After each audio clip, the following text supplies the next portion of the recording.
eu tenho uma palavra na verdade que começou na última semana. Ela vai ser uma série, eu não termino essa série hoje, vou dar um espaço semana que vem, porque vamos ter um culto profético e vou seguir depois falando de perguntas transformadoras. Eu espero que você tenha recebido aquilo que Deus nos falou no último domingo. Foi tão especial. Se por algum motivo você não recebeu essa mensagem, eu peço que você depois, aqui mesmo no nosso canal, no YouTube, que você acesse e ouça, porque é uma sequência. Nós estamos sendo confrontados, eu acho que eu posso usar essa palavra, por perguntas. Muitas vezes Deus vem e Ele precisa nos tirar de algum tipo de engano, de alguma atitude que nós adotamos, que está nos tirando do propósito. E Deus é um Deus de afirmações, a sua palavra é verdadeira. Mas muitas vezes, quando Deus precisa falar ao coração do homem, ao invés de ordens, afirmações, repreensões diretas, Deus faz perguntas. E quando Deus faz uma pergunta a um ser humano, quase sempre Ele não quer a resposta, porque a resposta Ele tem. Ele é o Deus onisciente, Ele sabe todas as coisas. Mas quando Ele nos propõe uma pergunta, Ele quer nos fazer refletir.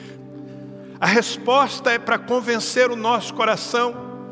A resposta é para nos fazer pensar se o caminho que nós adotamos, se a atitude que estamos tendo é de fato aquela que nós devemos manter. E na semana passada nós falamos daquela pergunta que Deus fez a Adão, depois que ele trocou a intimidade e a glória de Deus pela sua curiosidade, pelo desejo de ir além, crendo na ilusão de que haveria alguma coisa mais interessante do que a comunhão com o Pai.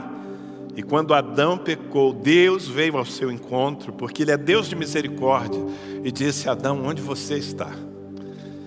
Era um chamado para rever, para fazer a avaliação se de fato aquela escolha tinha sido bem feita.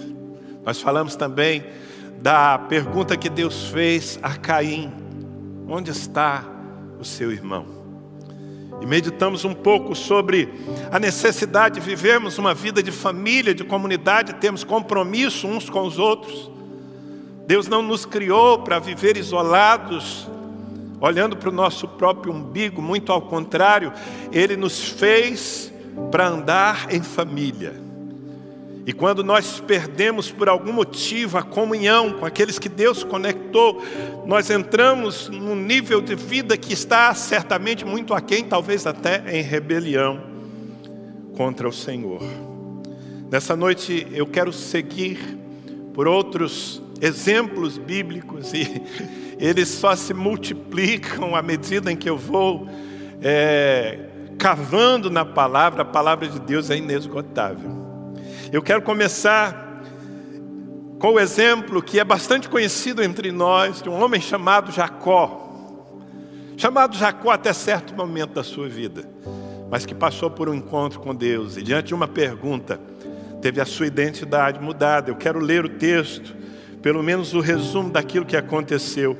Gênesis capítulo 32, Gênesis capítulo 32, versículos 26 a 28. Então o homem disse: deixa-me ir, pois o dia já desponta. Mas Jacó lhe respondeu: não te deixarei ir, a não ser que me abençoes. O homem lhe perguntou: qual é o seu nome? Jacó, respondeu ele. Então disse o homem: seu nome não será mais Jacó, mas sim Israel, porque você lutou com Deus e com os homens e venceu. Nós conhecemos bem essa história. Quem já passou pelo encontro com Deus, que é um retiro que nós temos em nossa igreja, e os novos convertidos são levados a uma imersão, certamente já foram impactados por essa história.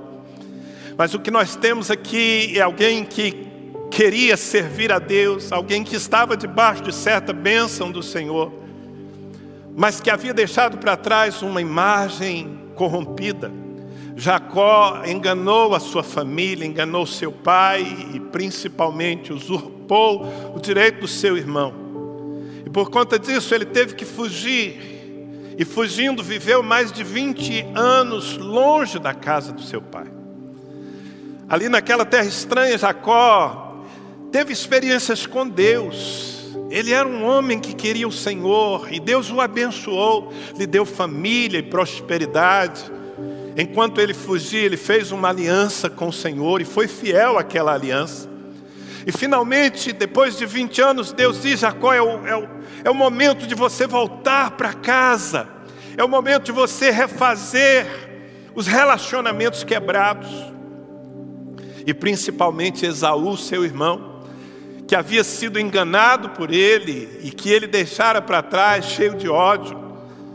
Agora ele teria o desafio de reencontrar e reconstruir os relacionamentos, as pontes quebradas. E nessa viagem de volta, há um momento em que no vale de Jaboque, ou no val de Jaboque, ele fica sozinho. E Deus se manifesta a ele na figura de um homem. Quando lemos aqui na palavra que o homem lutava com Jacó, na verdade era uma manifestação de Deus em forma de homem. Isso fica muito claro quando lemos todo o contexto. E Jacó lutava, dizendo: eu preciso da tua bênção. Sabe, as promessas que eu tenho incluem a minha família. E eu preciso de restauração dos relacionamentos que eu quebrei com os meus erros. Quanta gente vive assim, não é verdade? Muitas vezes nós cometemos erros e deixamos para trás pessoas magoadas, feridas, perdemos o crédito. Jacó já havia reconquistado o seu crédito diante de Deus, mas agora ele precisava voltar para casa. E é muito interessante porque nessa luta que ele tinha pela bênção do Senhor, eu preciso da tua bênção, Deus lhe faz uma pergunta: qual é o seu nome? Ora, meu querido, você sabe que a pergunta tem um sentido. Deus conhecia Jacó, Deus acompanhava Jacó, Deus criara Jacó, Deus tinha um chamado na vida de Jacó. Mas essa pergunta tem um sentido. Porque, na verdade, o nosso nome, ele, de certa forma, é mais essencial para os outros do que para nós mesmos. Você sabia disso? Deixa eu tentar me explicar. Se você fosse a única pessoa no planeta, Deus me livre, né? Ninguém de nós aqui se sente bem na solidão. Mas imagine, hipoteticamente, que você fosse a única pessoa no planeta Terra. Você não precisaria de um nome. Porque você sabe quem você é. Normalmente o nome é a forma pela qual nós somos identificados pelos outros. Se alguém diz Danilo, eu vou olhar. Mas quando eu estou sozinho comigo mesmo, meu nome não faz tanta diferença assim. Eu estou propondo esse raciocínio porque, especialmente nesse caso aqui, quando Deus pergunta qual é o seu nome, Deus está querendo provocar uma questão dentro desse homem. Deus está querendo dizer: Jacó, você está voltando para a casa do seu pai, você vai se reencontrar com seu irmão. Como você ficou conhecido lá? E por uma daquelas coincidências bíblicas, na verdade, daquelas coisas que só a soberania de Deus explica, o nome dele, Jacó, significava suplantador. Se a gente quiser ser um pouco mais ferino, enganador, aquele que passa o outro para trás, foi o que ele fez com seu irmão, para ter a herança que ele não tinha direito. E o que Deus está propondo a esse homem é um mergulho em si mesmo. Eu acho que eu posso parafrasear a pergunta da seguinte forma: Jacó, você quer reconstruir os relacionamentos que você estragou? Mas qual é o seu nome diante daquelas pessoas? Você quer viver uma nova realidade com a sua velha identidade? Você quer simplesmente voltar para casa onde você estragou tanta coisa e que as pessoas perdoem, zerem a conta sem que haja uma mudança no seu comportamento? Uma mudança na sua identidade? Por isso Deus diz: qual é o seu nome? Como as pessoas lhe veem? E ele teve a coragem de reconhecer diante do Senhor aqui: meu nome é Jacó, meu nome é enganador e eu preciso ser transformado. Essa foi a conclusão. Eu entendo assim, porque na sequência Deus o abençoa com uma nova identidade.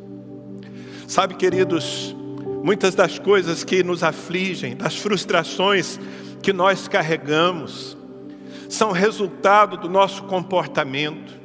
Sim, eu sei que muitas vezes nós recebemos rótulos injustos.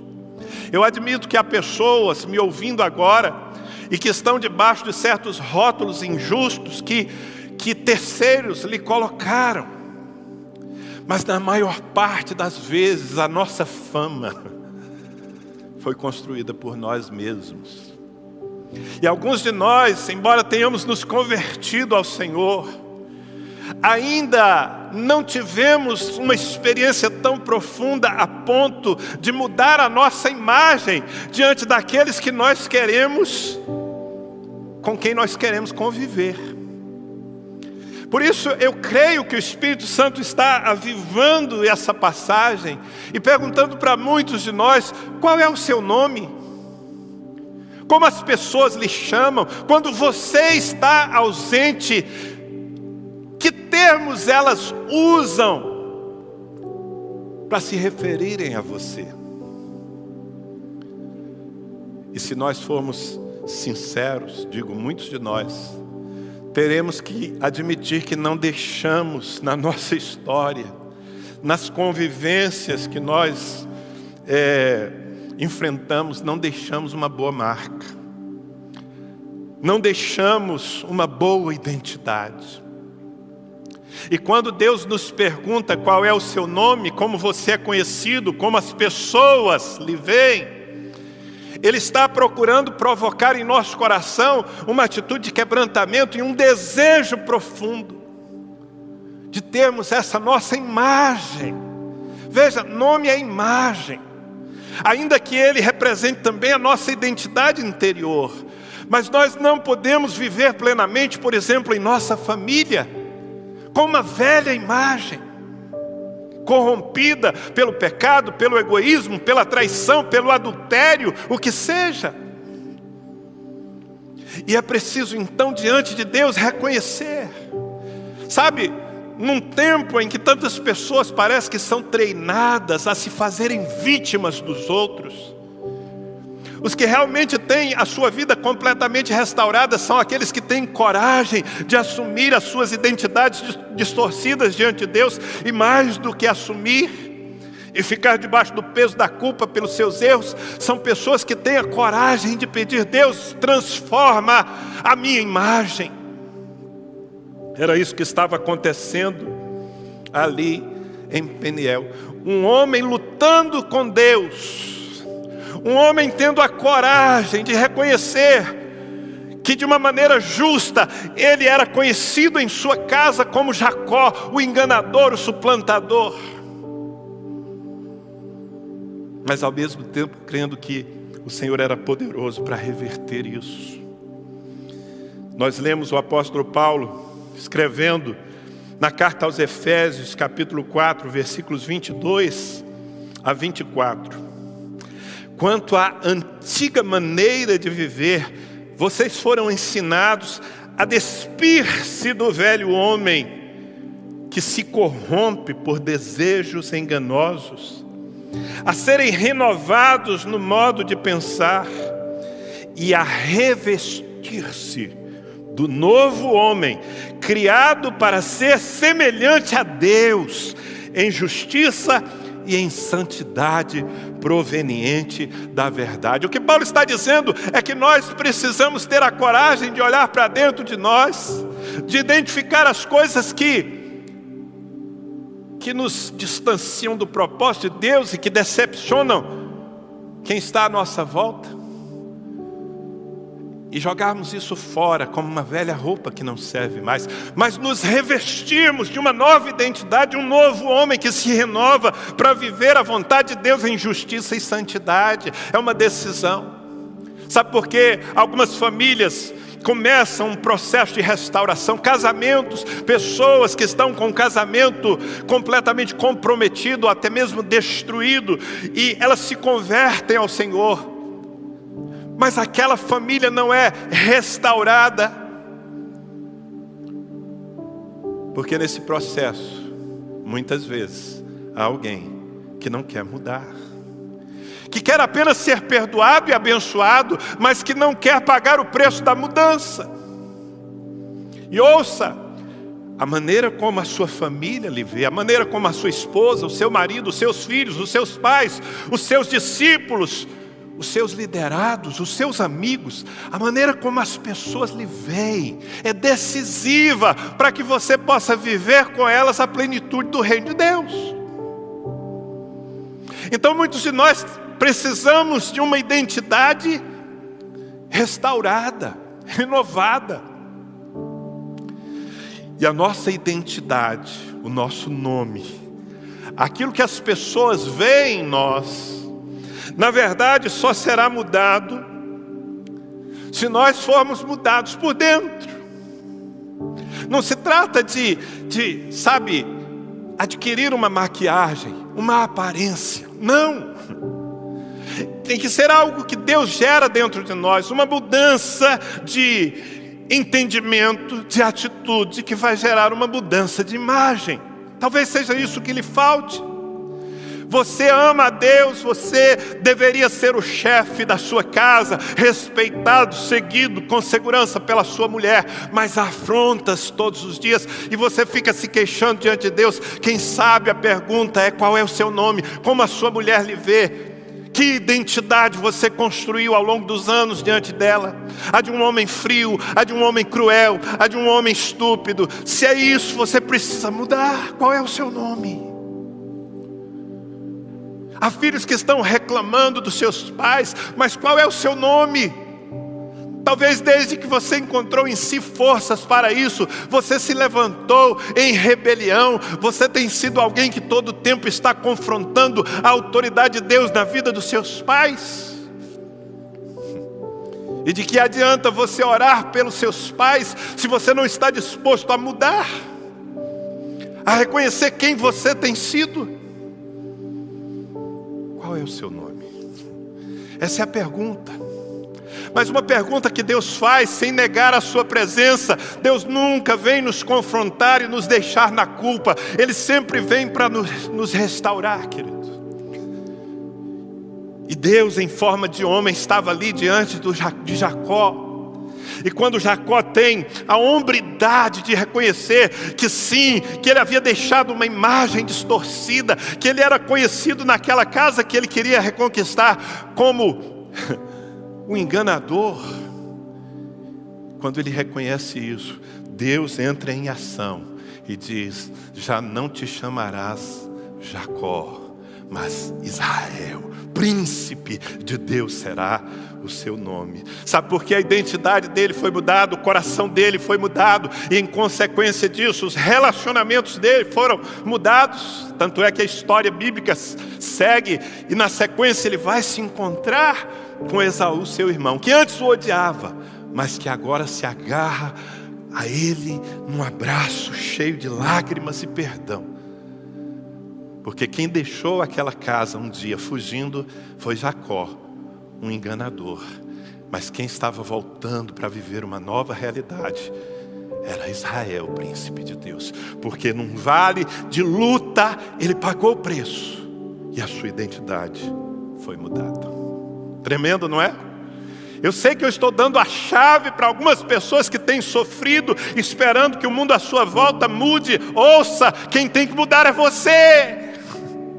Mude o seu comportamento a partir dos seus encontros com Deus. Lute com Deus para ser uma pessoa pacífica, presente, santa, verdadeira. E você vai ver que se você mudar, as coisas à sua volta mudam, e até as pessoas à sua volta mudam em consequência da sua transformação. A próxima pergunta é tão instigante que ela se tornou parte de um dos meus livros. Eu escrevi um livro baseado na experiência de Moisés. O título do livro é Quem Sou Eu? Uma pergunta a ser respondida na presença do grande eu sou. Mas a pergunta que eu quero colocar diante de você não é exatamente quem sou eu, porque essa seria uma pergunta feita pelo homem, né? Naquele encontro que Deus teve com Moisés, que estava lá foragido, escondido, num deserto, longe do propósito do Senhor. E Deus veio ao seu encontro para dizer: eu quero usar você. Eu quero levantar você como líder de uma multidão que será liberta da escravidão. Moisés resistente, cheio de desculpas para não servir a Deus, que para ele não eram desculpas, eram motivos.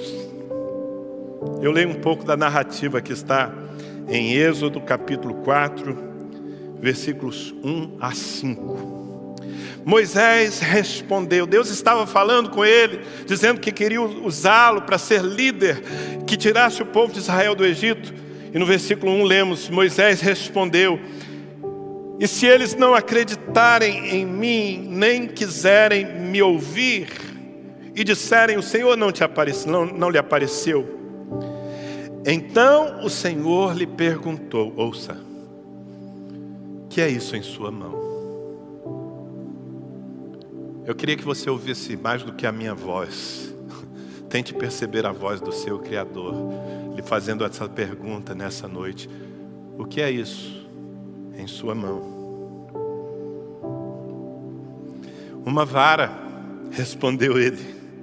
Disse o Senhor: jogue-a ao chão. Moisés jogou-a e ela se transformou numa serpente. Moisés fugia dela.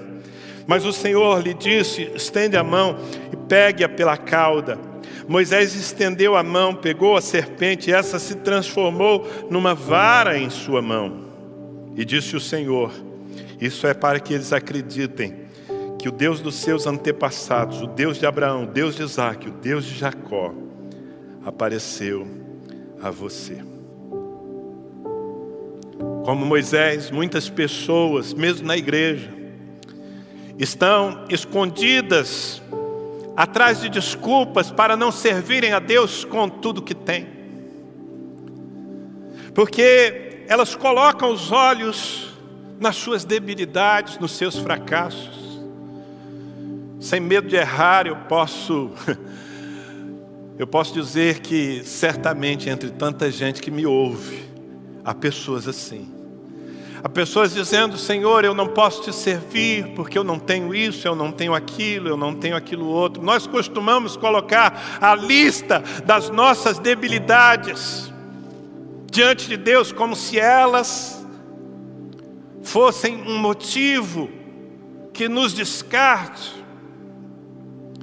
Mas sempre quando Deus encontra um homem encolhido, uma pessoa intimidada pela sua pobreza, pela sua falta de conhecimento, pelo seu pecado, pelo seu passado, o que seja,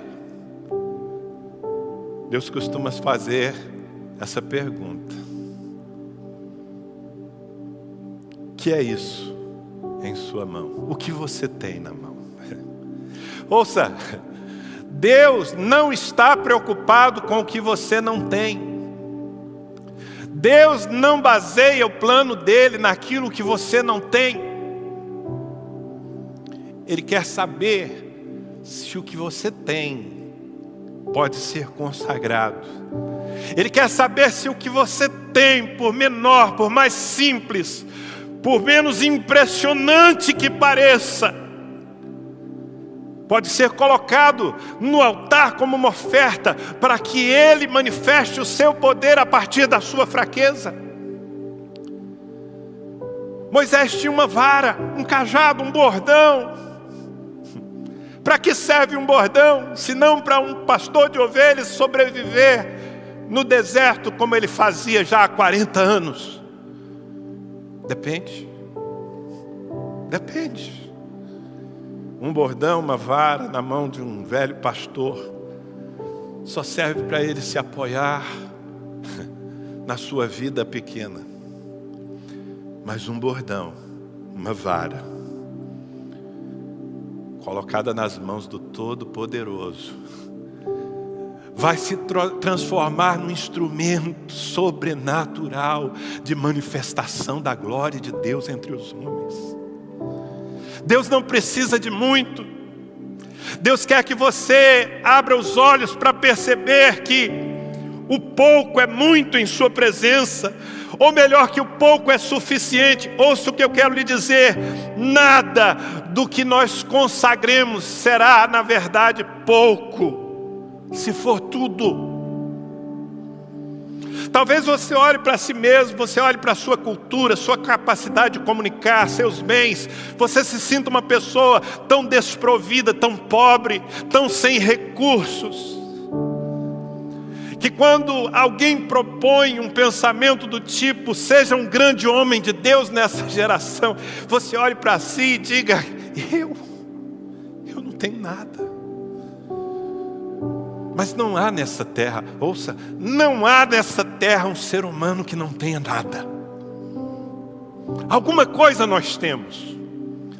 E quando aquilo que nós temos é visitado pela visão da fé, o que Deus queria era que Moisés visse que aquilo era sim, do ponto de vista humano, apenas uma vara.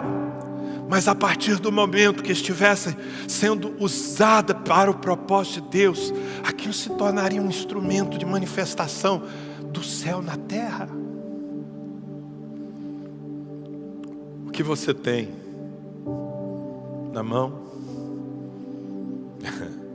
Sabe, nós precisamos ter a coragem de olhar para o pouco sob a perspectiva da fé. Foi com aquela vara, foi com aquele bordão que Moisés, depois dessa experiência, sabe, porque quando ele responde: o que eu tenho na mão? Uma vara. Nada mais do que isso. Para que serve uma vara? Deus ali, ao transformar aquela vara numa serpente, Deus diz: ei Moisés, o pouco que você consagra se transforma numa coisa tão assombrosa. E ao perceber que quando algo é consagrado, quando algo é entregue para o propósito de Deus, aquilo é potencializado. Moisés pegou aquela vara de volta e com ela ele confrontou os poderes, tanto espirituais, os principados e potestades do Egito, como os poderes naturais, o poder de Faraó. E com aquela vara, exatamente com aquela vara, ele libertou o povo de Israel. E com aquela vara ele abriu o mar vermelho. E com aquela vara ele fez com que Israel vencesse tantas batalhas. Enquanto peregrinava pelo deserto, ele levantava aquela vara. Porque uma vara, um pouco de coragem, um dom, quando colocado nas mãos de Deus, se transforma num instrumento poderoso do reino, querido. Deus está perguntando: o que você tem na sua mão? Eu não quero saber o que você não tem. Eu não me baseio no que você não tem. Eu quero que você olhe. Sabe, nós precisamos receber, mais uma vez eu uso essa expressão, uma visão de fé. Porque se eu tivesse aqui chupado uma laranja e pegasse, sabe, aquela coisa durinha que encontramos dentro das laranjas, como você chamaria aquilo? Talvez alguém dissesse: caroço, pastor. Talvez alguns olhem para aquilo e digam: isso é o caroço da laranja. Mas talvez alguém olhe para aquilo e diga: isso é a semente da laranja. Às vezes nós estamos olhando para os nossos dons, para as nossas capacidades, para o pouco que a gente tem, e a gente só vê um caroço. Há outras pessoas que veem mais do que o caroço, veem uma semente. Mas Deus quer lhe visitar nessa noite, e é que Ele quer lhe mostrar que o que você tem na mão é mais do que uma semente. Há uma plantação de laranjas na sua mão, porque aquilo que Deus visita se multiplica. Um dia Deus me perguntou: o que você tem na mão, Danilo? Eu disse: Senhor, eu não tenho muito, eu tenho timidez, mas eu tenho disposição de te servir. Eu não sei falar, Eu não tenho segurança para encarar um grupo de pessoas e pregar o Evangelho. Mas ainda assim, Senhor, eu quero colocar a minha timidez e o meu medo em sua presença. E Deus resolveu pegar aquilo. E aqui estou eu, pastoreando uma igreja linda, pregando o Evangelho ao Brasil e às nações, porque um caroço na vida de um incrédulo é uma semente na vida de um crente, mas na vida de alguém que crê no poder de Deus, um caroço é uma plantação. Deus potencializa o que você entrega. Um jovenzinho chegou com 5 pães e 2 peixes. Os discípulos viram muito pouco. Jesus olhou e disse: é o suficiente. O que você tem na mão? Será que você não tem se escondido na mediocridade? Você não tem servido a Deus, às vezes em coisas muito pequenas, e às vezes nem servido a Deus você tem? Você está desfrutando do reino, mas não está se lançando no chamado, não está fazendo coisas sobrenaturais, porque você olha no espelho e você não vê nada em si. O Senhor está lhe chamando a fazer uma nova avaliação. O que você tem na mão? Uma viúva tinha um pouco de farinha e azeite, e ela achava que aquilo era a porção para a sua última refeição e depois a morte. Mas quando o profeta a visitou, quando ela foi desafiada a olhar para aquele pouco de farinha e de azeite como algo que poderia se multiplicar pelo poder de Deus, ela resolveu consagrá-lo. O que eu quero dizer, meu amado, que aquelas coisas pequenas que nós somos e temos, quando está conosco, de fato são desprezíveis. Eu sou um homem desprezível, até que o Todo-Poderoso me tome. Quem está pregando aqui não é o Danilo. Quem está pregando aqui é o homem tímido e que não sabia falar, mas que decidiu se lançar nas mãos do Todo-Poderoso. Se aconteceu comigo, se aconteceu com Moisés e sua vara, por que não vai acontecer com você? Deus está perguntando de certa forma, o que você está deixando de consagrar, o que você está deixando de entregar dos seus dons, do seu tempo, dos seus talentos, porque você acha que é muito pouco. Deixa eu tocar nisso. Deixa eu fazer um milagre. E quando Deus faz o milagre, é tão tremendo, porque aí nós nunca vamos nos esquecer de que foi Ele. Eu acho que todas as vezes que Moisés pegava aquela vara e levantava, ele se lembrava daquele dia em que ele olhou para aquilo e viu só um pedaço de pau. E ele dava glória a Deus. Eu dou glória a Deus cada vez que eu posso ministrar a palavra, cada vez que eu posso escrever um livro, cada vez que eu posso ter uma ação que abençoe multidões, porque eu sei que isso tudo seria nada se eu não tivesse colocado nas mãos do meu Senhor. O que você tem na sua mão? Que tal consagrar isso a Deus? Pare de olhar para os outros. Pare de ter inveja das pessoas. Pare de se desculpar dizendo: se eu tivesse a eloquência, a fé do fulano ou do beltrano. Pare com isso. Deus não está querendo saber de você o que tem o outro, o que você tem. Coloca na presença dEle e Ele vai usar você. Amém, meu querido? E olha, quando nós somos usados por Deus, a nossa vida muda de sentido. Ninguém consegue ser feliz simplesmente sobrevivendo. Nós fomos criados com um propósito.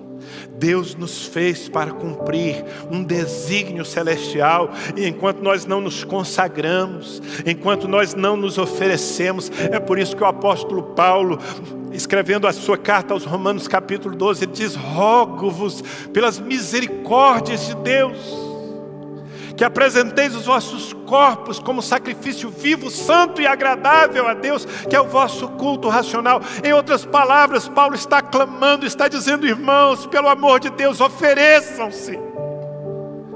Entreguem-se no altar. Não fiquem se diminuindo. Simplesmente peguem tudo o que vocês têm e deixem queimar no altar de Deus. E vocês vão experimentar qual é a boa, perfeita e agradável vontade do Senhor para as suas vidas. Eu desafio você com essas duas perguntas. Nós vamos, durante muitas semanas aqui, parar diante de questões que Deus vai nos colocar, sempre com o propósito de nos tirar do pequeno, do engano, do limitado, para nos colocar na perspectiva do seu reino. Porque quando nós temos a coragem, nessa noite Ele está nos falando, tenha a coragem de se avaliar qual é o seu nome. Como as pessoas lhe veem, precisa ser mudado, então mude. Mas não vai ser a mudança provocada pela carne. Quem semeia na carne, da carne colhe corrupção, frustração, engano. É a mudança que é provocada numa luta com Deus. Vai para o quarto, vai para a sua sala de oração, luta com Deus, diga: Senhor, muda a minha imagem diante daqueles que eu feri, que eu decepcionei. E à medida em que você permite o Senhor fazer essa obra de transformação interior, a sua imagem diante dos homens muda. E a harmonia vem, o seu lar é restaurado, os seus discípulos voltam a acreditar em você. O Senhor nessa noite está nos dizendo também o que vocês têm na mão. Por que você está segurando isso para si? Porque você não crê que eu sou poderoso para fazer daquilo que é pequeno um assombro. Diga ao fraco: eu sou forte. Ele está pedindo simplesmente que você confie. Mas não é confiar que Deus fará. Primeiro tem que haver uma entrega. Primeiro você tem que acreditar e tem que pegar aquilo que você acha tão desprezível e pequeno. Um dom, um temperamento, um conhecimento, um recurso profissional, financeiro, que talvez você diga: para que serve isso no reino de Deus? Mas pegue o que você tem hoje. Há tanta gente precisando de libertação. Há tantos propósitos esperando pelo nosso sim. Sabe, Moisés estava ali e havia um povo esperando pelo seu sim. E somente na hora em que ele foi capaz de entender que não é o tanto que nós temos, mas é o quanto nós consagramos. Não se esqueça disso. Deus não escolhe os seus heróis pelo tanto que eles têm. Davi tinha 5 pedras, uma funda, nenhuma experiência. Mas não é o tanto que nós temos, é o tanto que nós dispomos, é o quanto nós entregamos. Quando você entrega o que tem, Deus faz do pouco muito. E Ele usa as coisas simples desse mundo para confundir. Ele usa as coisas pequenas para colocar em xeque as coisas grandes, para que a glória no fim seja dele, não do homem. Será que você pode crer? Será que você pode responder a essas perguntas?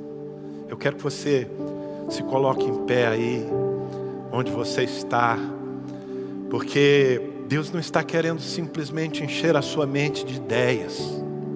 Quando nós somos expostos à palavra do Senhor, a palavra sempre vem como uma espada para fazer divisões em nosso coração, para separar alma e espírito. A palavra vem para nos discernir, para arrancar de nós aquilo que nos prende e para potencializar em nós aquilo que vai nos fazer cumprir o chamado, o propósito de Deus. É isso que a palavra precisa provocar em sua vida.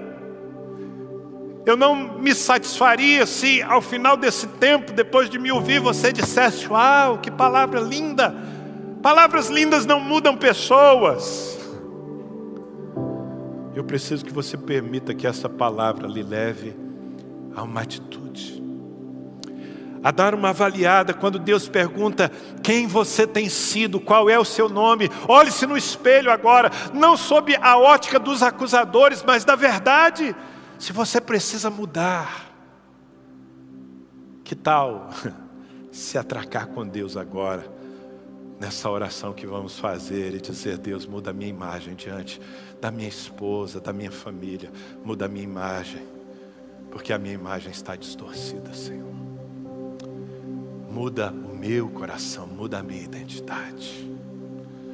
Quem sabe você precisa confessar: meu Deus, eu tenho meu nome dentro de casa é o frio, meu nome é o indiferente, meu nome é o impaciente, meu nome é o adúltero, meu nome é o desonesto. Mas eu não quero mais, Senhor. Eu estou disposto a mudar. Eu estou disposto a ser um marido carinhoso, um filho obediente. Ele quer mudar você. Não mais Jacó, Israel, príncipe, princesa. O que você tem na sua mão? É hora de consagrar. Jogue fora as desculpas. Pegue o que você tem, envolva-se no reino de Deus, envolva-se na obra. Deus não chamou você para ser membro de igreja. Deus chamou você para ser um embaixador do reino, para ser alguém que manifesta os sinais do seu reino nessa terra, que proclama a palavra, que faz discípulos. Mas o que eu tenho nas mãos, o que você tiver, entrega a Ele. Amém? Por favor, comece a orar. Se vocês estão em família, então orem juntos, orem mesmo. Levantem a sua voz. Eu quero dar um momento para que você ore.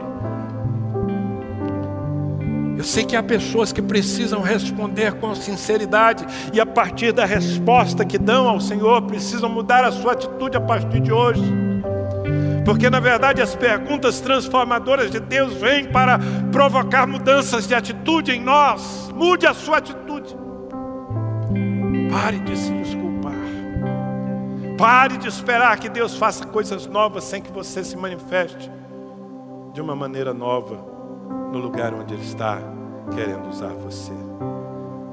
Enquanto você ora, nós vamos ser conduzidos nessa canção, mas não se distraia, não perca esse momento na presença de Deus. E eu volto para orar com você e abençoar as suas decisões. Amém?